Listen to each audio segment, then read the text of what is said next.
I want you to consider this morning how long you've been a believer. How many times have you heard the story of Jesus told, preached, taught, retaught? Maybe you've taught lessons on it, or you've shared about it with other people. We're not strangers at all to the content before us. How many Advent seasons have you heard about the birth of the Messiah, of Jesus?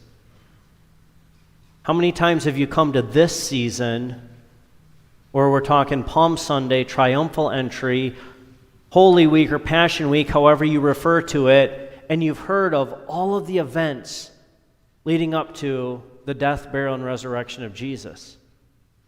How many times have you heard this over and over and over? Perhaps you're hearing this story for the first time. I don't know. Maybe you're paying attention for the first time. I don't know. I mean, at some point when I was a little kid, I was paying attention for the first time. You know, that could have been 4 or 5 years old or whatever it is. Maybe it's 40 or 45 years old. You're, paying attention, dialed in. Perhaps, most likely the reality is that you've heard the story so many times, you're going to be able to retell it even better than I can share with you this morning. This is not something you're going to hear anything new this morning, right? This is all familiar information to us. You've seen this movie before. You know how it ends. You've watched this game. You know the final score. You know who wins. You know who gets MVP. And yet this narrative continues to captivate our attention, to stir our affections, and refresh our souls. Regardless of how many times you've heard this message, no matter how many times we come upon this season, this story of Jesus, because the scriptures tell a single story, and at the center of it's Him. And so we keep telling you about Him week in and week out.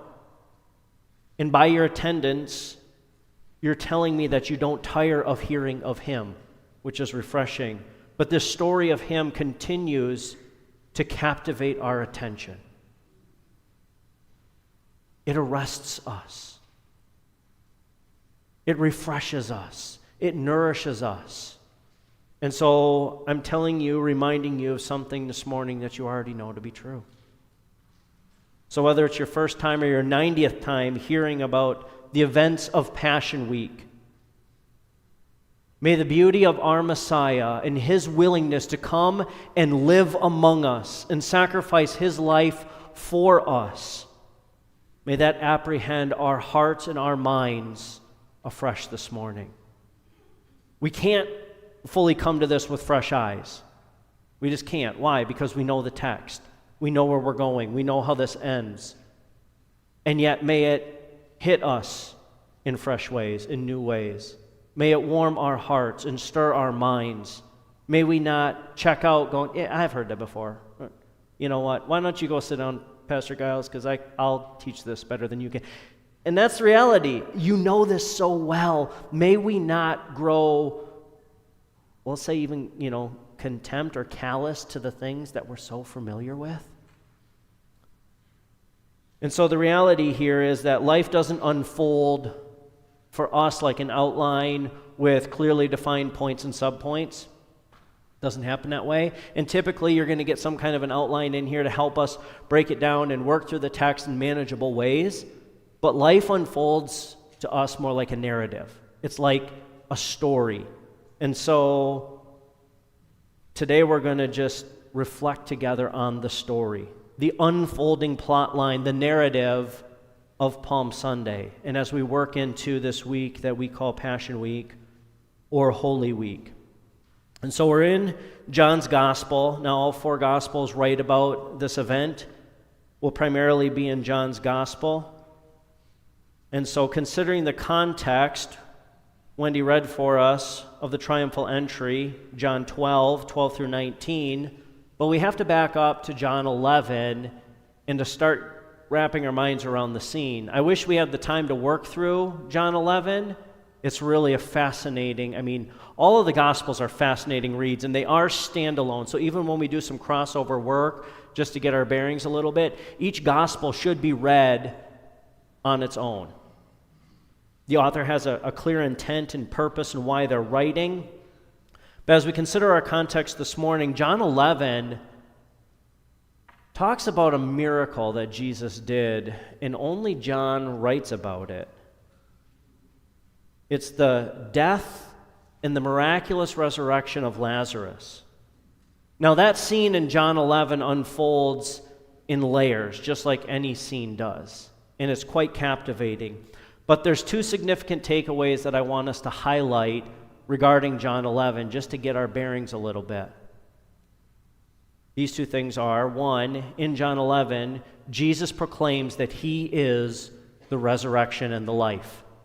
It's one of the I am statements that he gives us in John's gospel, proving that not only is he equal with God, that he is God, but he's superior in all these different things. He is the resurrection and the life.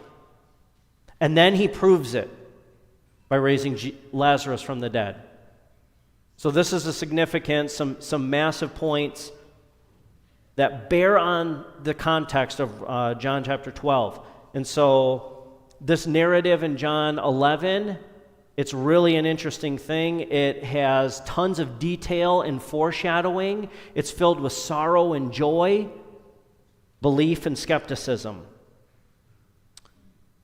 And so this feeds right into, and we'll read a little bit in John 11 just to help get our bearings here. But word reaches the Pharisees that Jesus raised Lazarus from the dead. And the Pharisees are already fit to be tied because they're already having problems with this Jesus.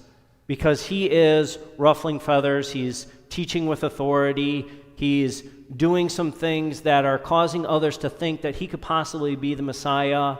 He's disobeying and disregarding our laws.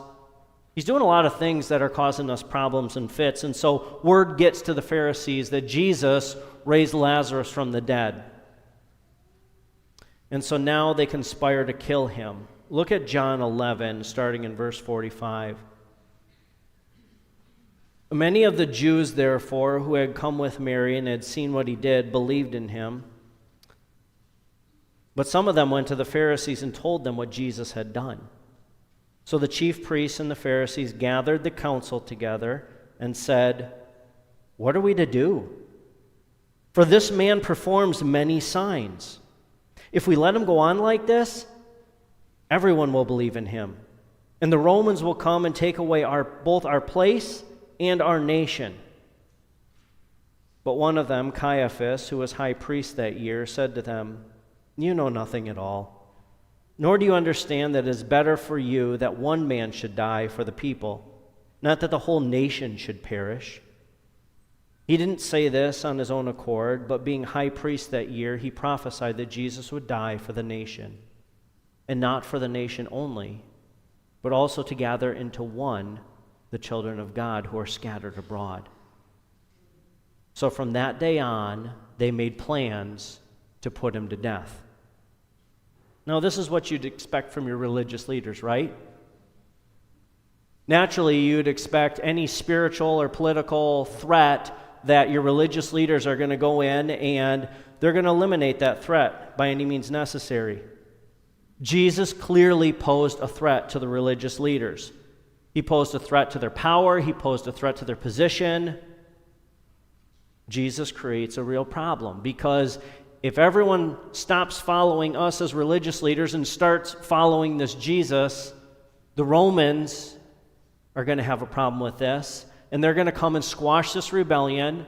They're going to depose us from power, the power that we have as religious leaders, because you remember, their whole society, their whole way of life revolved around this religious political thing was one. And so they didn't have a separation between church and state, if you will. And so the religious leaders felt very threatened. So they look around, they gather the council, and they say, "What are we going to do? If we let Jesus continue doing what he's doing, guess what's going to happen? The Romans are going to come in, they're going to squash this rebellion, and we have no more authority, no more power, no more say. The nation's going to be affected completely. Now, I can assure you that is not what our elders do when we gather the elder council. We're not coming in and trying to dispose, we care about the church, we care about things that threaten the church, but we're not going about figuring out who we need to eliminate, knock off, kill, because they pose some sort of threat to our fellowship. That's not what's happening. And yet, the religious leaders, that's what they're doing. Jesus is coming in, and you would expect your religious leaders to deal with this way differently. Why? Because they handle the scriptures. They know what's going on in the law. And I think it's one of the 10 that they're not supposed to murder, and yet they have no problem conspiring to commit murder, to eliminate Jesus. And while they're scheming to eliminate Jesus, they're going to take out another threat that poses a problem, and his name's Lazarus. So not only did Lazarus die once, now his life is threatened again, because they figure out we're just going to deal with him as well, and that's John chapter 12, verses 9 through 11. So as we're considering this setting, the death and resurrection of Lazarus plays into this. The Pharisees, with their scheming and plotting to eliminate Jesus and take out anything else that's going to threaten their power, plays into this.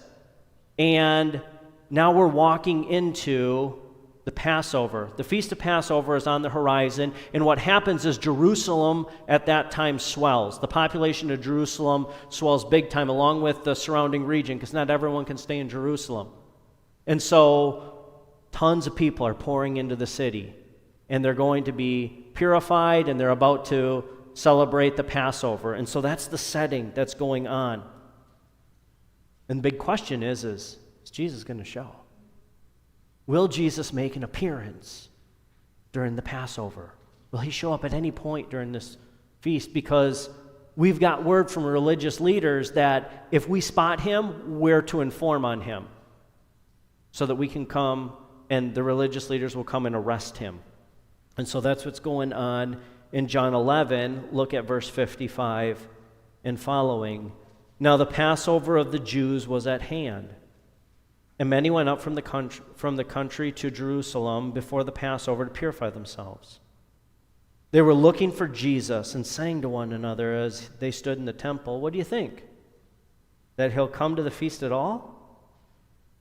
Now the chief priests and the Pharisees had given orders that if anyone knew where he was, they should let them know, so that they might arrest him.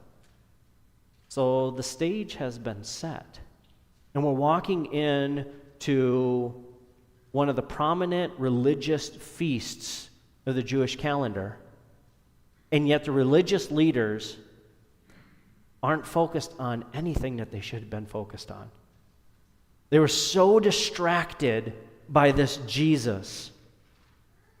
So the tension and the conflict, it's already happening, and it's beginning to rise way before. So we're jumping in at Palm Sunday, and yet there's been rising tension for a while now. So just as we're trying to set the scene and connect some dots, our text today in John 12, clearly there's been tension for quite some time. Jesus now leaves Bethany, and he's heading toward Jerusalem with his entourage. In the Synoptic Gospels, Matthew, Mark, and Luke, they give us a more detailed account about how transportation was secured. If you look at verse 14 in John's Gospel, John just says, "And Jesus found a donkey."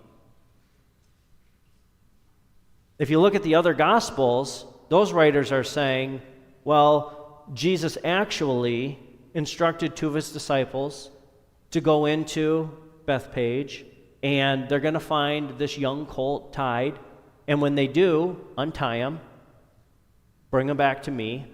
Oh, and by the way, if anyone says anything to you, just tell them the Lord needs them, right? And so all the gospel accounts, Matthew, Mark, and Luke, they all talk about this in detail. And then it happened just as Jesus said.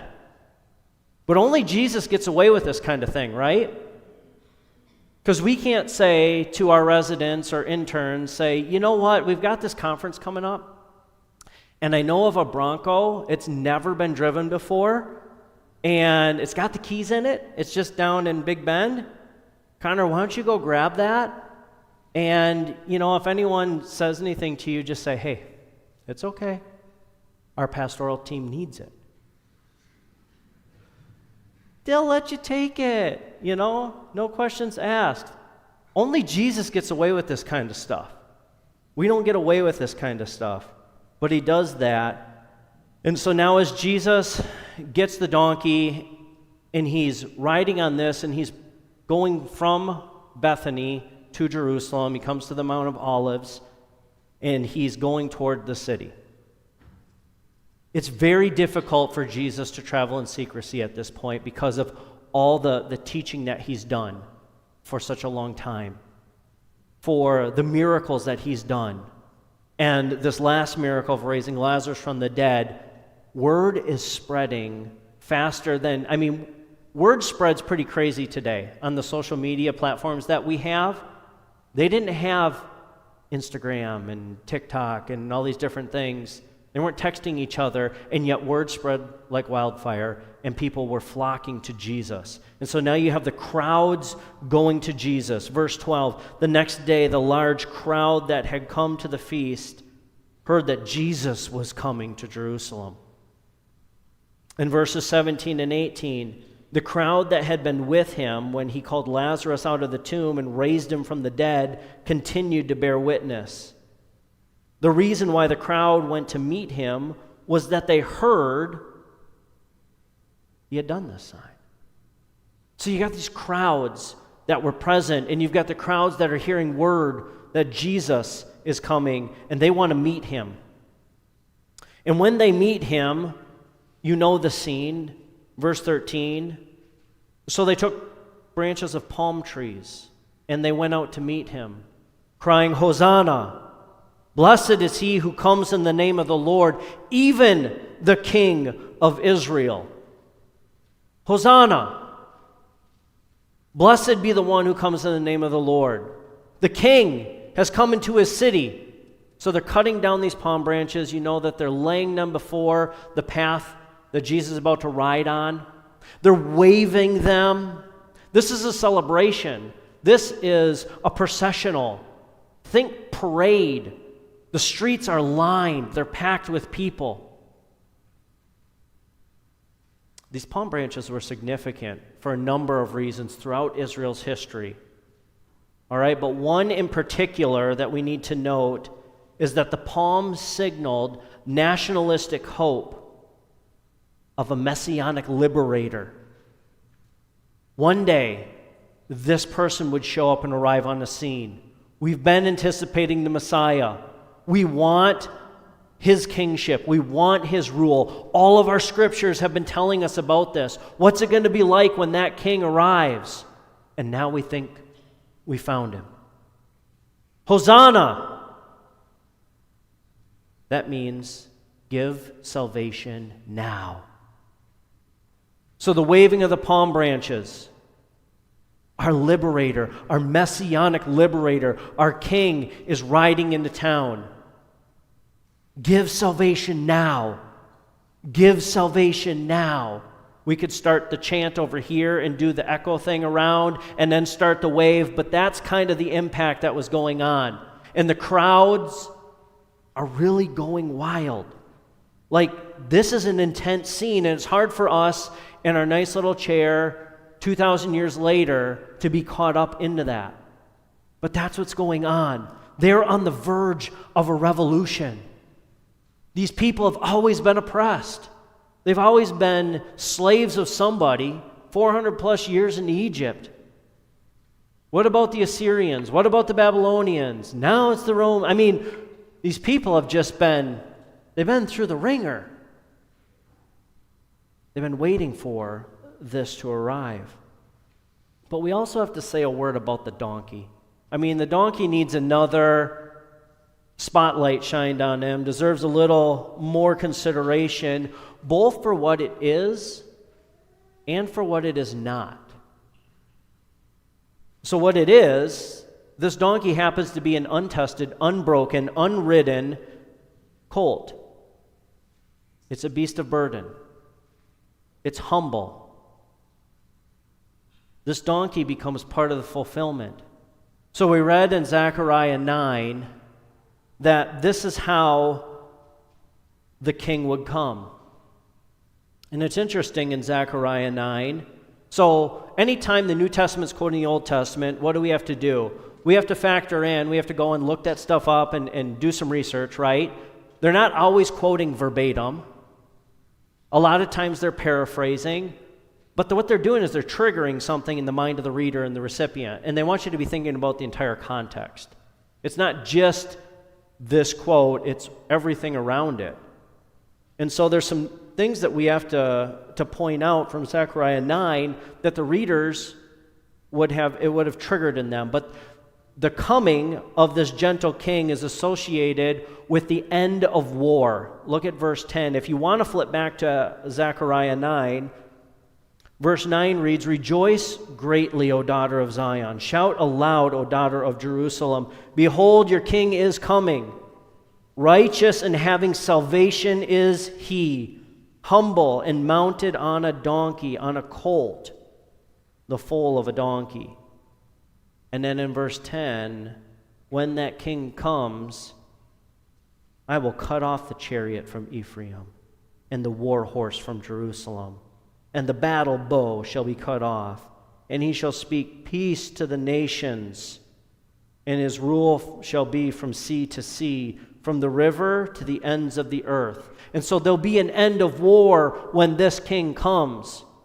And so they see Jesus riding on a donkey. It's a humble approach, but this humble king is bringing peace. He's bringing an end of war. And then in verse 10, he's also bringing this proclamation of peace to the nations, and his rule will be global.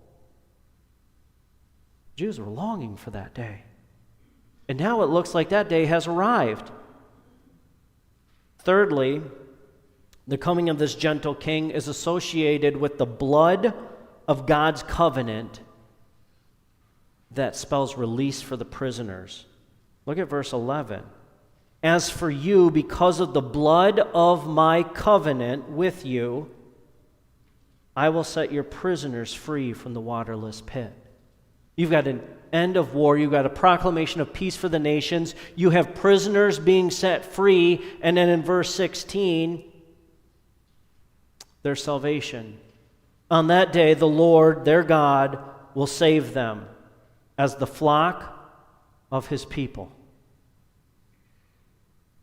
So it's not just some dude riding in on a donkey. They're connecting some major dots from their scriptures saying, we have been thinking that this guy could potentially be the Messiah. And now we're quite certain that he is. But if we take a moment to consider what this donkey is not, it's not a war horse. Jesus isn't a general riding in on a war horse. Consider the scene. If Jesus rode in on a horse, the story would probably unfold a little bit differently, because the revolution would probably be happening as he rides into the Temple Mount. The imagery from Zechariah 9 would probably be done away with. And really the imagery that has not yet to been written from Revelation 19, that kind of an imagery would be on their mind, possibly. Like they are looking for physical, literal takeover. Down with Rome, we're going to be the world power. But Jesus comes in on a donkey, humble and gentle, not on the war horse. Revelation 19 says, "Then I saw heaven opened, and behold, a white horse, and one sitting on it called Faithful and True, and in righteousness he judges and makes war. His eyes are like a flame of fire, and on his head are many diadems. And he has a name written that no one knows but himself. He is clothed in a robe dipped in blood, and his name, and the name by which he is called, is the Word of God. And the armies of heaven, arrayed in fine linen, white and pure, were following him on white horses. From his mouth comes a sharp sword with which to strike down the nations, and he will rule them with a rod of iron, and he will tread the winepress of the fury of the wrath of God the Almighty. On his robe and on his thigh he has the name written, King of Kings and Lord of Lords. These two scenes are part of one big scene. This scene at the white horse riding in to conquer everything, that's what the nation wanted. That's what the disciples wanted. That's what everyone's anticipating. And yet he comes humble, lowly, gentle, riding on a donkey. I can imagine this would have been a significant challenge for the Jewish people. Think about the mindset that they had, the anticipation with which they were waiting for their Messiah. We struggle to process this. I'm not Jewish. I've not grown up immersed in Jewish culture. I'm a Gentile believer in the Messiah. I've grown up here in the States, 2,000 years removed from this whole scene. And yet, how many thousands of years have the Jews been awaiting the arrival of the Messiah? How many hopefuls have come and gone? How many expectations have been deferred or dashed completely? Can you imagine? You almost get kind of skeptical or callous to the whole thing, potentially. It's like, yeah, read about this Messiah thing, but it's been a while. He's not shown up yet. And I think another challenge that they faced was from the Scriptures themselves. Who would have envisioned an already not yet fulfillment of the Scriptures? When Messiah shows up, they're expecting Messiah to do everything that he promised right then, right there, right now. Can you imagine the Jewish reader of their Scriptures reading about the promised Messiah, or even reading from Zechariah 9 and the context there as well, going, let me get this straight. The Messiah is coming, but he won't fulfill everything right away as he promised. He won't do it immediately. You're telling me that he's only going to partially fulfill, and then he's going to go away for an undisclosed period of time, and then he's going to come back and finish everything that he started? Okay. I mean, you can at least a little bit appreciate the frustration that the Jews had. The hope, it being dashed. The rise and fall. The promise of Messiah, and yet it's just not happening. And finally, when Jesus shows up on the scene, that he shows up and he's only going to do this in part. You can appreciate the posture of the disciples and even the questions that they have.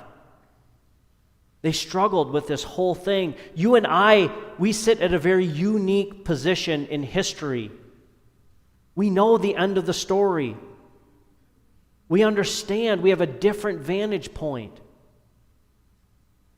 And that's why John indicates in verse 16 that even the disciples, they didn't understand what they were witnessing in real time.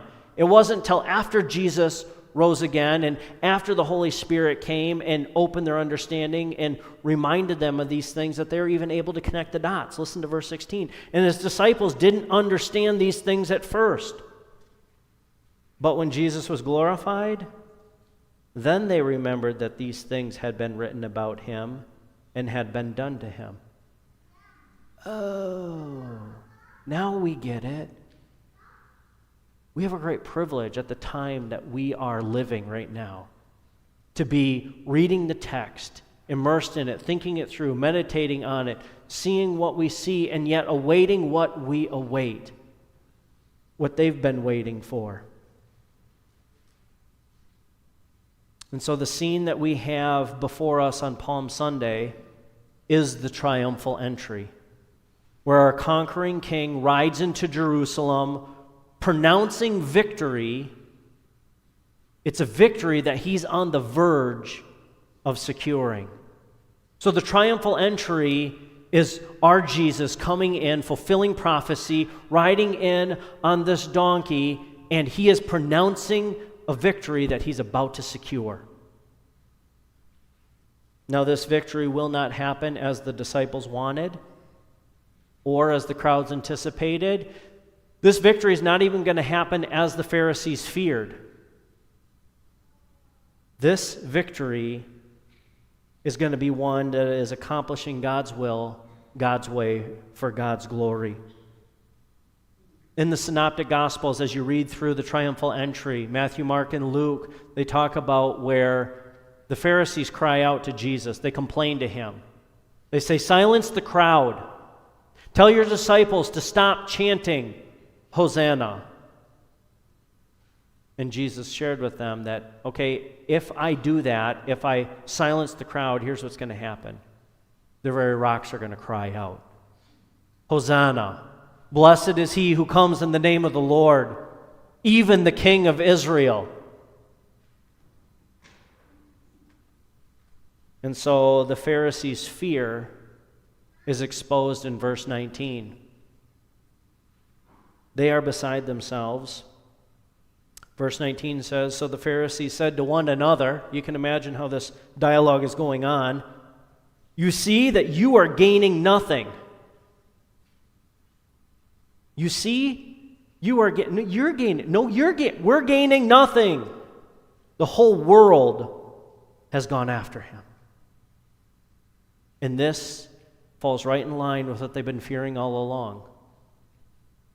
Back in John 11:45, people who've seen what Jesus did with Lazarus, many believed in him. Verse 48, the Pharisees, "If we let him go on like this, everyone will believe in him." And now, they're fit to be tied. Everyone's gone after him. Everyone's going to believe in him, that he is the Messiah. And so this morning, we're on the front end of the most important week in human history. The tension, it's still building. So as we're jumping into the story, the tension's already been rising. We understand the context and what's before us with Jerusalem and this most important week. And the tension's already been building. It's already been rising. The city's on the verge of a revolution. The triumphal entry of Jesus foreshadows the victory, his victory as king. Victory is pronounced before it takes place. That's what's going on as we celebrate this day. Jesus rides in, and he pronounces victory. Now, it's not going to unfold the way anyone would have written the script except for God himself. We're not even close to the climax. Come back later this week. Come on Thursday, 6:30. Come on Friday at 6:30. We'll continue sharing more about the story that you already know. And when it comes to a resolution, come back next week. We'll talk resolution. Okay, you know how this thing goes. But as we journey into this week, Mike already made the announcement that we shut everything down, and that's intentional. Because we encourage you to be reading through much of the Gospels gives their attention to this week, the events of this week, what Jesus taught, what he did. We have resources that are out in the foyer that you can take. There's an article that if you want to take this and read on your own or read with your family and have some discussion and say, here's what was going on Monday. Here's what's going on at these different checkpoints throughout the week. And so we have an article out there for you to take and read. We have a couple of booklets on the torn veil, some stuff we'll talk about on Friday, as well as resurrection for next Sunday. We want you to consider reading the events that took place, the things that Jesus taught, reminding ourselves of prophecy fulfilled and this once-for-all sacrifice that we celebrate. Jesus' victory is our victory. Jesus' victory is our victory. The long-anticipated Messiah arrived, and he fulfilled all the promises according to God's will and God's good pleasure. I trust that what the religious leaders feared will be true of you today, that you believe in Jesus. They feared that. We celebrate that. We want you to believe Jesus. Believe Jesus as your victory over sin and death. We want you to believe Jesus as your victory of life and resurrection confidence. We want you to believe that Jesus will return in victory to usher in his eternal kingdom. His victory is our victory, and that's what we celebrate today. It's the foreshadowing of victory.